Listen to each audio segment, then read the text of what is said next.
Le noyau. Les noyaux sont composés de protons et de neutrons. Le plus simple d'entre eux ne contient qu'un seul proton. On l'appelle l'hydrogène.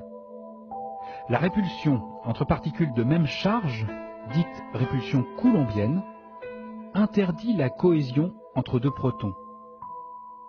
Le seul noyau à deux constituants est le deutérium, l'autre isotope stable de l'hydrogène.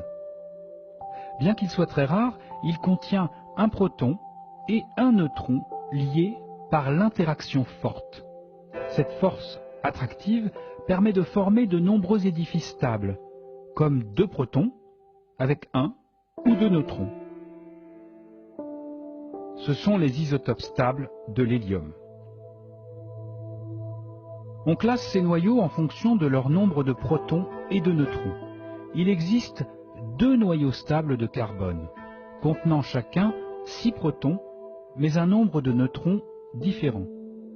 Il y en a 6 pour le carbone 12 et 7 pour le carbone 13. On observe aussi 4 noyaux de fer ayant un nombre de constituants différents.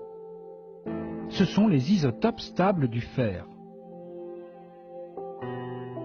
Il existe ainsi un peu moins de 300 noyaux stables dans la nature. Ils sont tous représentés sur cette carte, les plus lourds se situant au voisinage du plomb. S'ils ne ressentaient que l'interaction forte, les noyaux auraient le même nombre de protons et de neutrons.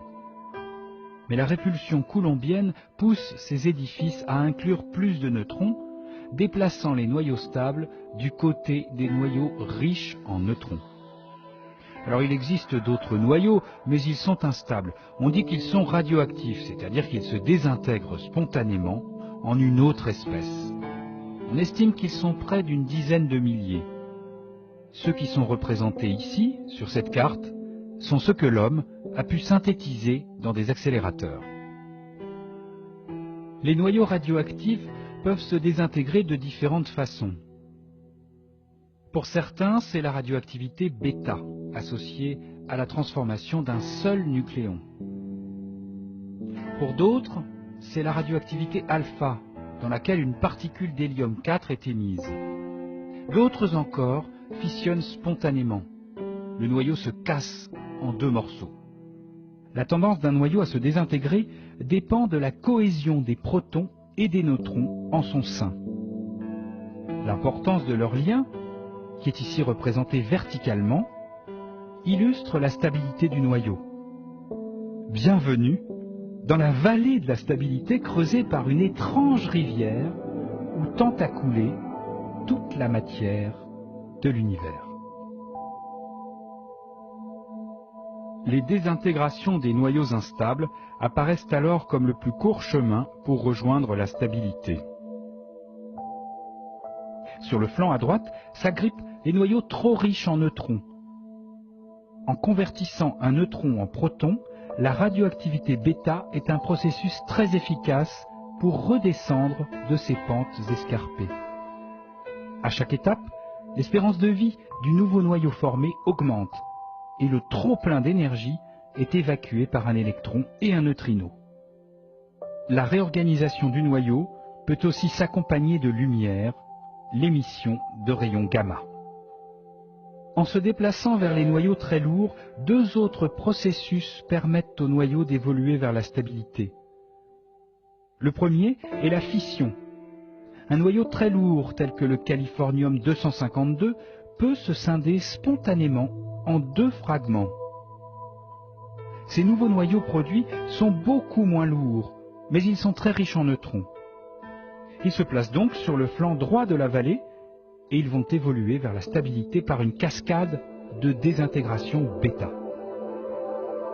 Le noyau de californium peut se séparer en 2 en produisant une grande variété de noyaux fils, mais en général, sont privilégiés la création d'un petit noyau et d'un gros.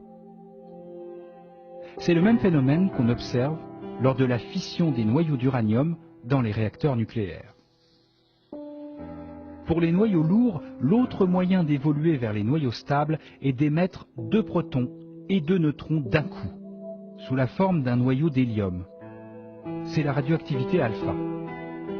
En partant d'un noyau d'uranium-238, il faut enchaîner plusieurs désintégrations pour atteindre un isotope stable du plomb. Et lorsque le parcours dévie trop de la ligne de stabilité, des désintégrations bêta s'intercalent entre deux émissions de particules alpha. Au total, 13 noyaux intermédiaires sont formés avant d'atteindre la stabilité, le noyau de plomb 206. Ainsi, plus de 3000 noyaux ont été observés aujourd'hui. Certains sont très instables, mais l'extension prédite des frontières de tous les noyaux possibles, les limites de l'existence, qu'on appelle drip lines, montrent l'étendue de ce qu'il nous reste à découvrir.